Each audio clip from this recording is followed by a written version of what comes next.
PGRS అని చెప్పి ఇప్పుడున్నటువంటి గవర్నమెంట్ ఫామ్ అయిన తక్షణం ఒక పోర్టల్ని ఓపెన్ చేసింది. సిపి గ్రామ్స్ అని చెప్పి మోడీ గారు ఏదైతే ప్రవేశపెట్టారో దానికి అనుసంధానంగా ఇక్కడ పీజీఆర్ఎస్ అని ఒక ప్రోగ్రామ్ పెట్టి దానిలో మీరు కంప్లైంట్ రిజిస్టర్ చేస్తే అంటే ధైర్యం ఉన్నవాళ్ళు తక్షణం మీకు వాళ్ళ దగ్గర నుంచి స్పందన మీకు కల్పిస్తుంది. మీరు మీ యూనియన్ లీడర్లు చెప్పినటువంటి మాటని లేకపోతే ఇంకోళ్ళెవరు చెప్పినటువంటి మాటని గుడ్డిగా నమ్మకండి. మీకు ఎవరి మూలంగా బాధ కలిగిందో వాళ్ళ మీద ఫిర్యాదు ఏదో ఒక రూపంలో చేయండి. మీకు రాకపోయిన పక్షంలో కోర్టులు ఉన్నాయి. టైం వేస్ట్ చేసుకుని మీలో మీరు ఊటినే కూర్చుని అక్కడ టీ స్టాల్స్లోనూ లేకపోతే ఇంకెక్కడో గుళ్ళల్లో కూర్చుని బాధపడకండి. మానసికంగా మీరు ఎందుకు అంత కుంగిపోతున్నారు?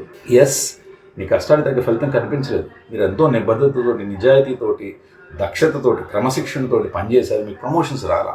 20-30 సంవత్సరాల పైన ప్రమోషన్ లేక ఆగిపోయినటువంటి వాళ్ళు చాలామంది ఉన్నారు. దానికి కారణం ఎవరో తెలుసుకుని అక్కడ మందు వేయండి. రూట్ కాజ్ అంటారు, ఆ వేరులో మందు వేయాలి. సో మిత్రులారా, దయచేసి పాపం ఆయన ఓఎస్డీ గారిని అనవసరంగా మీరు అపార్థం చేసుకోకండి. ఆకుల వెంకటరమణ గారు మంచి వ్యక్తి.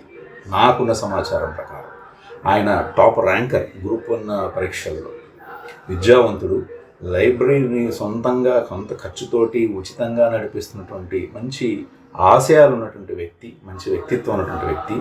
ఆయన ఎటువంటి పరిస్థితుల్లో కూడా తప్పుని ప్రోత్సహించడం నా ప్రగాఢ విశ్వాసం. మరి రాబోయే కాలంలో ఏం జరుగుతున్నది మనం వేచి చూడాల్సిందే.